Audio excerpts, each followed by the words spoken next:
Our Facts Not Fear coverage of COVID-19. Schools across the state start back up tomorrow, but it comes at a time where COVID-19 case numbers are surging. Tonight, 10 TV's Richard Solomon shares the plans of several school districts to make sure your child is protected and prepared.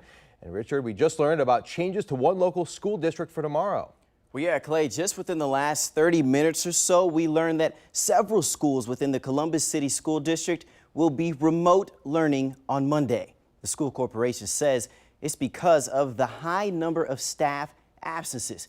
Here's a look at some of those schools. Health leaders say using old habits were the best ways to keep some students safe. As we sweep away the holidays, it's back to school on Monday morning. Yes. And Sarah Higginson's kids are ready. But they're excited to go back and see their friends and learn. Higginson has a 15 and 11-year-old that attend New Albany Plain local schools.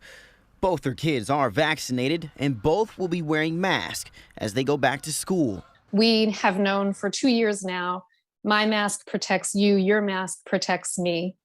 And state health leaders are urging schools to have that same mentality. They're urging schools to adopt masking policies after Ohio is seeing a record number of cases reported in the last week.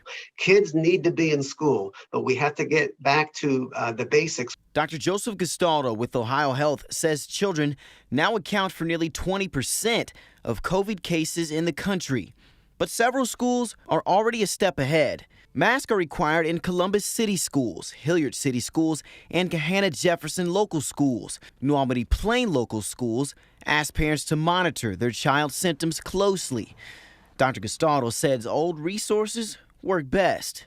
We're all familiar with wearing masks, social distancing, hand hygiene, paying attention to the ventilation of air. We have now vaccines, and we now have testing available in the school systems.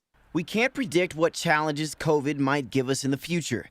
But Higginson says taking steps now can be beneficial later. I'm tired of COVID. I want my children to be safe, and I want all children to be safe. In Columbus, Richard Solomon, 10 TV News. The superintendent and CEO of Columbus City Schools released a statement on students returning, saying in part, quote, "We are planning a full return of in-person learning as we prepare for the new year. We are monitoring the Omicron variant closely and how it is affecting the COVID data in our community. We are in close contact with Columbus Public Health, along with our district medical consultant, Dr. Sarah Bodie of Nationwide Children's Hospital." Dixon goes on to say, "I recognize that the surge from the newest variant is causing unease and fear in many people. Please know that we are listening to the advice of the public health experts in our community and will follow their guidance accordingly."